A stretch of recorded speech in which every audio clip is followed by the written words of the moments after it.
Here's the other virus that's happening right now. There is a measles outbreak that's in Minneapolis, Wisconsin. And Washington Post and CNN are very clear about the fact that they want to blame people who have concerns about the safety and the efficacy of vaccines. Here's the Washington Post headline. Anti-vaccine activists spark a state's worst measles outbreak in decades. There you go, right there. And of course, every one of these articles ties it back to Dr. Andrew Wakefield, who we've interviewed here on InfoWars multiple times, who was one person who actually did a study looking at the correlation of autism with vaccines, something the CDC does not like to do. And we'll tell you more about that in a minute. But take a look at this CNN headline. Anti-vaccine groups blamed in Minnesota measles outbreak. Yeah, it's CNN who is blaming them. Okay? Understand that as we go through this, they're telling people, hey, if you're born after 1957, you need to get vaccinated again if you're an adult. Why? Because the vaccines don't work. They don't really create a long-term immunity. People born before 1957 had measles. I had measles. It wasn't a big deal when we had measles. Yes, a few people would get seriously ill. Even fewer died. But that wasn't the case for most people. Yes, some people die from pneumonia. Some people die from a cold. You can die from a lot of different things, but it was not a very serious disease, especially when you compare it to possible side effects like cancer and autism. There's no disclaimer, of course. There is a piece of paper that they put into the vaccine list, but there's no disclaimer like you get on all the pharmaceutical commercials that air on mainstream media. But the one thing they're not going to do is blame the migrants. You didn't see that in the headlines, did you? This all was focused in the Somali community that has been brought in. This is a massive community in Minneapolis. And of course, one of our graphic artists, Walker, used to live in Minneapolis, and he knows all about the Somali community there. It's very large. They built massive ghettos there. As a matter of fact, they call them locally there in the town, they call them ghettos in the sky that they have built for the Somalian refugees. And as they point out, they say this is, many of them call it Little Mogadishu, the Somali capital of America. This is the local Minneapolis Star Tribune talking about this. And they said, interestingly enough, in the 1800s, it was people from Scandinavia, Germany, Sweden, who came to that area. It had the highest concentration of Swedes in the state. But today, it is home to a large Somali population, the largest in the United States. They say even for those who don't live there, the place has become a symbol for the Minnesota Somali community, the nation's largest of the Somali diaspora. And I think it's interesting that it was originally an area that was Swedish, because when you look at Little Mogadishu, there's a twin city, a sister city in Sweden, a Little Mogadishu that is being constructed there. And this is how it's going in Rinkeby. It's a suburban housing estate that's near Stockholm. This is a report from Zero Hedge that goes back to the end of March. They say Swedish welfare state is keeping a large number of unassimilated migrants, and that's the key. They stay unassimilated there. They keep them, and they get ghettoized, and part of that is a self-ghettoization. They say 90% of the population is non-Swedish. Many of the Somalians are given to crime and rioting. As a matter of fact, it's gotten so bad that they've had reporters attacked. We had 60 Minutes crew was attacked in 2016. They had other reporters attacked there.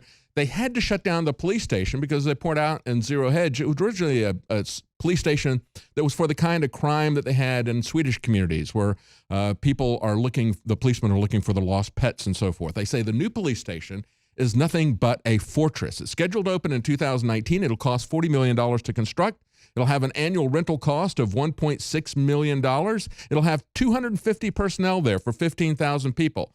That's a higher ratio of cops to residents, 1 cop for every 60 residents versus Chicago that has 1 cop for every 270 residents. But it is so bad.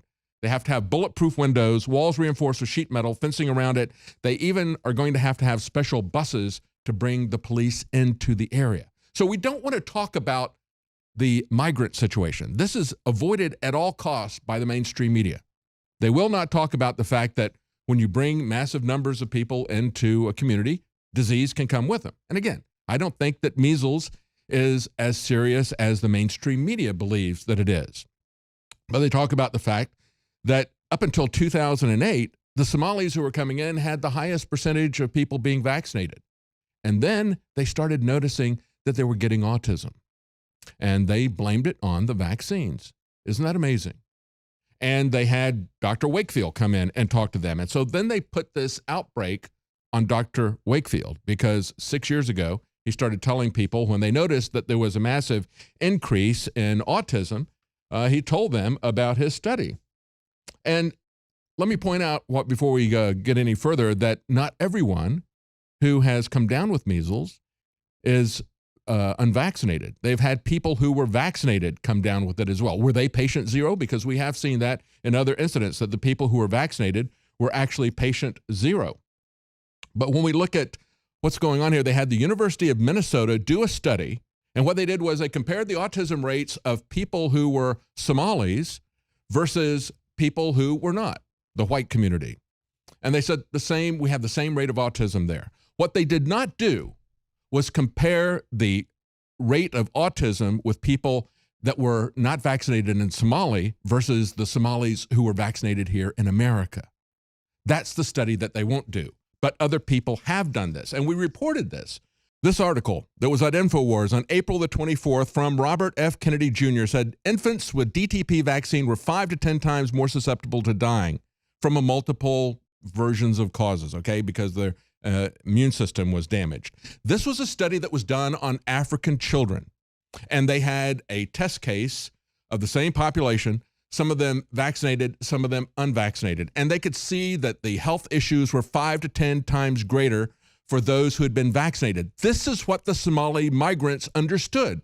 They came to this country, they said autism did not exist, and all of a sudden, boom, it hits them. With us, it built up gradually. We understand now that it has gone up by thousands of percent. Nobody asks why that is. They don't want you to ask why that is. The University of Minnesota doesn't do that kind of study. They merely do a study between Somalis and white Minnesotans and say, look, they're all taking the same vaccines and they all get the same amount of autism.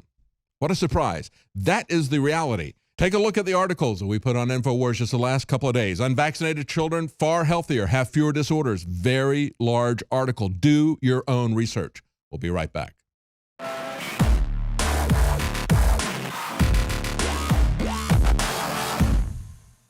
This is one of the biggest secrets out there. The missing link of why our ancestors, whether you were in Africa or ancient Albion, which is England today, why our ancestors were so much stronger. I mean, there are huge archaeological reports, all sorts of anthropology studies, you can look them up for yourself, that show that humans, just an average farmer of 10,000 years ago in England, was stronger than Olympic athletes today. In the final equation, everyone knows our modern society has lost its vitality. The sperm counts are down like 90%. People are falling apart. They're totally depressed. They're unhappy. What is going on? Every ancient culture was obsessed with what I'm about to reveal to you.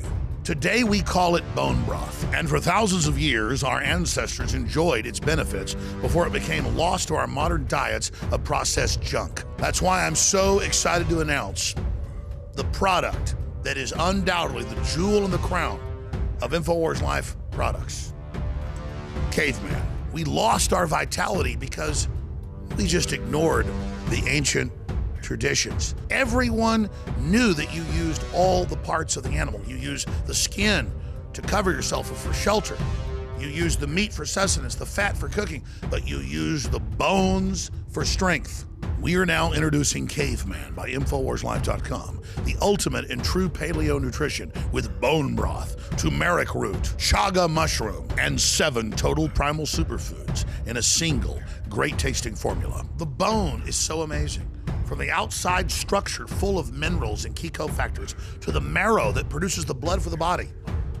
This is the engine of the life essence. I've made a lot of important points here, but this is the one you need to research for yourself because it's so key. High-quality bone broth helps support healthy muscles and connective tissue, while the active compounds in turmeric do battle on the cellular level and help fight free radicals. And collagen is essential to aid healthy tendons, ligaments, and muscle tissue. This is an absolute win-win. You get an amazing product produced right here in America. You support InfoWars and all we're doing to promote freedom and the restoration of our republic and promotion of freedom worldwide.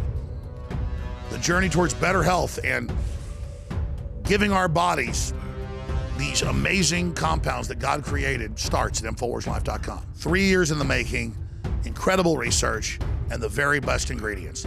I'm Alex Jones, and I may not be a caveman, but compared to these trendies out there in the street, I'm as close as it gets. Join me at InfoWarsLife.com and get your caveman formula today.